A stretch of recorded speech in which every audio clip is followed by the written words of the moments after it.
Hey everyone! Today we're going to explore how to connect your Hostinger email to Brevo.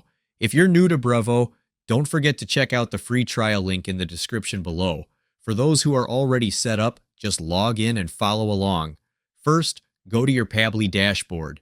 Here you will see the Access Now link under the Pabbly Connect option. Click on it. Then click on Settings, and you will see an option labeled Connections. Here you need to click on Add New Connection. From the search bar, look for Brevo. It should appear. You can then give a name to your connection and enter your domain here.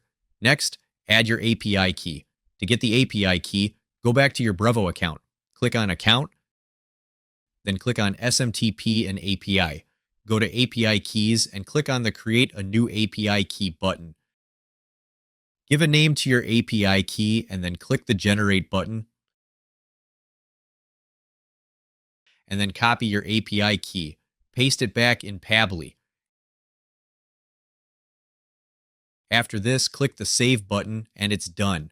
Your accounts are connected. Hopefully this video will help you. Before we finish up, I want to invite you to a free training webinar where you can learn how to earn high-ticket commissions while growing your email list at the same time. It's completely free, so be sure to grab your spot by clicking the link in the description below. Thanks for watching.